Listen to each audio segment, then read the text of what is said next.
අයිබෝන් චුට්ටක් කොහම ඉන්න මේක කොතනින් පටන් අරගෙන කොතනින් ඉවර කරන්නද කියන එක මම තාමත් කල්පනා කරලා අන්තිමට කැමරාව ඔන් කරා. පටන් ගන්න තැනක් හිතා ගන්න බෑ, ඉවර තැන් කරන තැනක් හිතා ගන්න බෑ. හරි, අපි මෙහෙම කතා කරමුකෝ. දැන්ට මාස ගානකට කලින් තහඩුවක් ගියත් කීයක් දෙනවද කියලා කිව්වේ කවුද? උඹලගේ ජනාධිපති අනුර කුමාර දිසානායක. අද තියෙන තත්ත්වය පේනවද? ඒ මිනිස්සු පව් බං. අවංකව මේ මිනිස්සු පව්. ඒ මිනිස්සුන්ව රැවට්ටුව හැටි. රට ඉඳන් සල්ලි දැම්ම නේද? රීබිල්ඩින් ශ්‍රී ලංකා කියලා. මතකද? කෝටි ගාණක් එකතු වුණා. දැන් රීබිල්ඩින් ශ්‍රී ලංකා කියලා account එකකුත් නැහැ කියලා යනවා නේද ආරංචිය? එහෙම ආරංචියක් යනවා. රීබිල්ඩින් ශ්‍රී ලංකා එකේ කෝටි ගාණක් වැටිලා ගෙවල් 3-4ක් ජනාධිපති ප්‍රධානත්වයෙන් ඕපන් කරා මතකද? අපි වීඩියෝ කරලා තිනවා ගිහිල්ලා බලන්න පුළුවන්. තමුත් ඒ ගමේ එකක් කරගත්තා. ඊට පස්සේ තව දැන් 2-3ක කරා.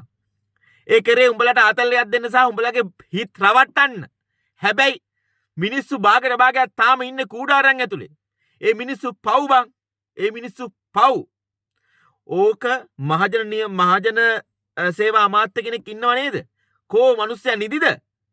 මිනිස්සු ගැන හොයන්නේ නැද්ද? ඇත්තට උඹලට මේක ගැන දුක හිතෙන්නේ නැද්ද? උඹලා ගෙවල් වලට වෙලා සැපට නිදාගෙන ඉන්නකොට ඒ මිනිසුත් ඒ විදියට ඉඳලා දැන් කූඩරමක් ඇතුලේ නිදාන් ඉන්න තැනින් වතුර ගලාගෙන යද්දි ඒ ලෙවල් කරන ළමයාගේ පොට් ටික තෙමාගෙන රෑ වැහැලා කූඩාරමේ වතුර ගලද්දි කිරි දෙන දරුවව තුරුල් කරන් අම්මා නිදාගෙන ඉද්දි අම්මගේ ඒ අම්මටයි කිරි දෙන දරුවටයි හිරිකඩ වදිද්දි ඒ කූඩාරම් ඇතුලේ ඉන්න මිනිස්සු පව් නැද්ද? ඒ කූඩාරම් ඇතුලේ ඉන්න මිනිස්සු පව් කියලා උඹලට හිතෙන්නේ නැද්ද? අනුර කුමාර දිසානායක වර්තමාන ජනාධිපතිතුමාට ඒවා හිතෙන්නේ නැද්ද? නැත්නම් අනුර කුමාර දිසානායක වර්තමාන ජනාධිපතිතුමාගේ ලේකම්වරුන්ටවත් ඕවා කියන්න පණක් නැද්ද? ජනාධිපතිතුමනි අපි මේ කට්ටියටත් මොනවා හරි කරමු කියලා. පොර ටෝක් නම් දෙනවා ලංකාවේ කේබල් කාර් දාන්නයි, ඉලෙක්ට්‍රික් දුම්රිය දාන්නයි, විදුලි දුම්රිය දාන්නයි. අනේ බම් මේ වර්තමාන ආණ්ඩුවට මම මේ කියන්නේ උඹලට කරන්න පුළුවන් බස් ඕල්ට් එක තින්ත ටිකක් ගන්න විතරයි. නැත්තම් බස් ස්ටෑන්ඩ් එක බාත්රූම් ටිකක් හදන්න විතරයි. නැතුව උඹලට මේ කේබල් කාර් දාගෙන උඹලට තාක්ෂණය මේක කරන්න මේ රට හදන්න බෑ. ඇත්ත කතාව බෑ. පුළුවන් නම් ඒ මිනිස්සු පව්.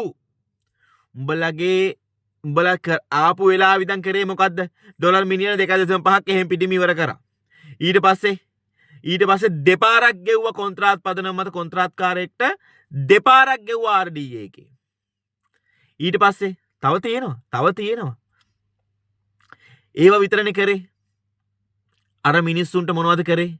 ගෙවල් 2-3ක් හදලා දීලා. දැන් උඹලා මේව බලලා කියනවා නම් නෑ උන්ට ගෙවල් හදලා තියෙන්නේ මේ මිනිස්සුන්ට ගෙවල් හදලා තියෙන්නේ කියලා. ගෙවල් හදලා නම් කෝවන් කෝ සමහරක් ගොබ්බ සක්කිලි 70 දාලා තියෙනවා ඉඩම් වල ප්‍රශ්නයක්ලු. යකෝ රජේ ඉඩම් තියෙන්නේ මේ පැත්තේ විතරද? ඒ මිනිස්සු ටික අරන් පදිංචි කරවපන් කොන අනුරාධපුර පොරොන්නරුව පැත්තේ. ඇයි රජේ ඉඩම් නැද්ද? කමන්නේ. කොහේ හරි පැත්තකින් මේ මිනිස්සුව පදිංචි කරවපන්කෝ. ඒ මිනිස්සුන්ට යන්න බෑ කිව්වොත් ඒ මිනිස්සුන් අයින් කරගෙන වෙනම දෙයක්. අපිට යන්න බෑ අපේ ගම දාලා කිව්වොත් හරි.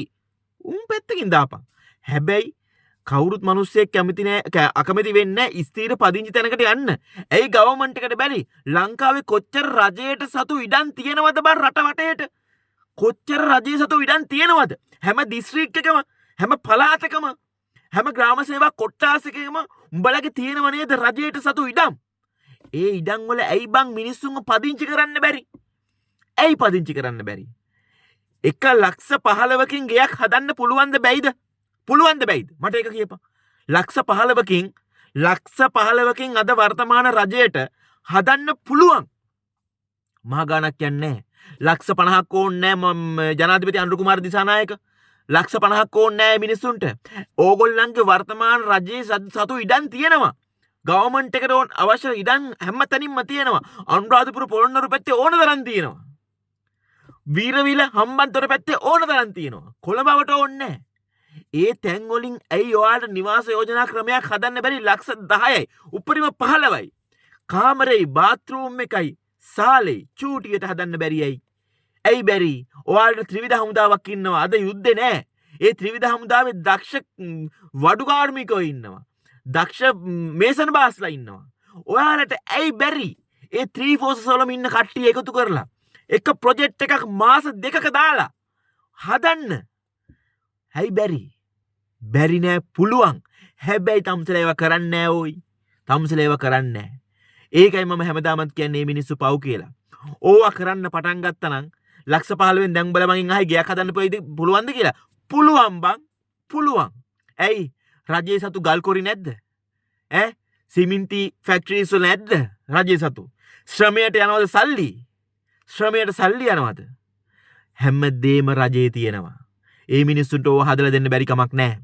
ඕවා හදන්න පටන් ගත්තා නම් රටේ ඉන්න ව්‍යවසායකයෝ, රටේ ඉන්න දානපතියෝ උදව් කරන්නේ නැද්ද? උදව් කරනවා. අනුර කුමාර දිසානායක හැබැයි ඔයගොල්ලෝ කරන්නේ නැහැ. ඒ මිනිස්සු අදටත් පන ගැහි අර මඩ වතුර තමන්ගේ නිදි පැදුර ගාවින් ගලාගෙන යද්දි කූඩාරන් ඇතුළේ නිදාගෙන ඉන්නවා තමුසෙලා. මං එහෙම්මම කියන්නම්. තමුසෙලා මිනිස්සු අතර ඉඳගෙන වාඩි වෙලා තෙමීගෙන කෑ ගහගෙන උගුලේ කටලේ රහ වෙනකන් කෑ ගහගෙන මිනිස්සු අතර ඉඳලා අද රජමාලිගාවල නිදාගෙන ඉද්දී ඒ මිනිස්සු තාමත් මඩ වතුර පාරත් එක්ක පැදුරේ අර කූඩාරන් වල නිදාගෙන ඉන්නවලෝ. කූඩාරන් වල නිදාගෙන ඉන්නවා. ඇයි මේ මිනිස්සුන්ට අපිට මොකුත් එපා. මොකුත් එපා. උඹලා අපේ බලන ආහාර නෙවෙයි ඕන මගුලක් කරපන්. අපි බය නෑ. කතා කරනවා. ඒ මිනිස්සුන් එහෙම තියන්න එපා. ඒ මිනිස්සුන් එහෙම තියන්න එපා. ඒක හරි කැත වැඩක්. ඕවා මම දවල් කිව්වා. ඕවා දේව සහප ගන්න වැඩ. ගවර්න්මන්ට් එකට දේව සහප වදින වැඩ ඕවා. ඒතන ඉන්නවා කිරිදෙන අම්මලා ඉන්නවා. ප්‍රෙග්නන්ට් අම්මලා ඉන්නවා. දරුවෝ ඉන්නවා. ඇයි මේ මිනිසුත් මෙච්චර මාස ගානක් කූඩාරන් වල තියන්නේ? ඇයි මෙච්චර දවස් ගානක් කූඩාරන් වල තියන්නේ? ඇයි රජේ හිඟන වෙලාද? රජේ හිඟන වෙලාද? නෑ. කරන්නේ නෑ. ඇත්ත කතාව උඹලා පිළිගනින්න රජයෙන් කරන්නේ නෑ. උඹලා ගැන බලන්නේ නෑ. බිම්මට්ටමේ ඉන්න මිනිස්සයා ගැන බලන්නේ නෑ රජය. උඹලන්නේ උන් ගැන විතරයි. උඹලන්නේ උන් ගැන විතරයි. ඔය ඔක්කොම නවත්තන්න කියපන්. ඔක්කොම නවත්තන්න කියපන්. සංවර්ධනය වෙන හැම රෙද්දක්ම රටේ නවත්තන්න කියපන්. අධිවේගී මාර්ග සංවර්ධනය කරනවා මුකුත් ඕනේ. එක ප්‍රොජෙක්ට් එකක්වත් කරන්න එපා. එක මාසයක් ඔය හැමදේම නවත්තලා සම්පූර්ණ පිරිවැය මහන්සිය ශ්‍රමය හැමදේම එතනට දාලා අර දිට්ටයකින් අසරණ වෙච්ච මිනිස්සු ටික එක මාසෙන් උන් සම්පූර්ණ කරන්න කියපන්. පුළුවන්ද බලන්න. මේ වීඩියෝ එක හරි දැකලා අනුර කුමාර දිසානායකට කියහන් කරන්න පුළුවන්ද කියලා බලන්න. මිනිස්සු ටික ගැන හිතලා කරන්නේ නෑ බං. කරන්නේ නෑ. ඇත්ත කතාව. අද මට එකෙන් මෙසේජ් කරා මේකට. මම දෙකක් කියන්නත් හදලා කිව්වේ නෑ. ඌ කියපු කතාව හරි. මේ රට අනුර කුමාර දිසානායක හදන්නේ නෑ. උඹලා හිතනවා නම් අනුර කුමාර දිසානායක මේ රට හදනවා කියලා නෑ. මීඩියා වලට ඇවිල්ලා වටබයිලයක් ගහයි. ආයෙත් අරාදින්නේ පෙට්‍රල් වලට රුපියල් 100කට 200කට ෂොට් එක දෙන්න. කමන්නේ ගොබ්බ බයියෝ මේ ඩෝබි 70 බයියෝ 70 ඔක්කොම උඹලට කමන්නේ ඩෝබි 70. උඹලට 5000ට තෙල් ගියත් කමන්නේ අපි අනුරට කියලා කියනවනේ. හරි. 5000ට තෙල් ගහපල්ලා. 5000ට තෙල් ගහපල්ලා.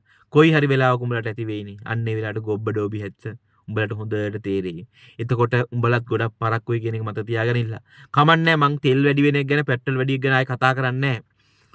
පුළුවන් නම් මං ආයෙත් කියනවා බලනහර කපනවට අපි මැරෙන්න බය නැහැ මහත්තයෝ. බලනහර නෙවෙයි අපේ ඇඟේ තියෙන ලේ ටික පයින්ට් ගානේ බෝතල් වලට පුරවපල්ලා. ඒත් අපි බය නැහැ. අන්තිම ලේ බින්දුවෙන් යනකම් කතා කරනවා. ඒක නිසා කියන්නේ මෙච්චරයි. අපේ වීඩියෝස් වලට බය වෙන්න ඕනෙත් නැහැ. පුළුවන් නම් අර අහිංසක මිනිස්සුන්ට ගෙවල් ටික හදලා දීපල්ලා. ලක්ෂ 50ක ගෙවල් ඕනේ නැහැ. ලක්ෂ 15ට නිවාස යෝජනා ක්‍රම හදලා දීලා ත්‍රිවිධ හමුදාවේ ශ්‍රම බලයාලගෙන ගෙවල් ටික හදලා දීපල්ලා. මේ මිනිස්සු පව්. ඒ මිනිස්සුන්ගේ ඇඟට වැටෙන හැම හිරිකඩයක් ගානෙම අනුර කුමාර දිසානායක ඇතුළු මේ ආණ්ඩුවට සාප වෙනවා. එච්චරයි මට කියන්න තියෙන්නේ.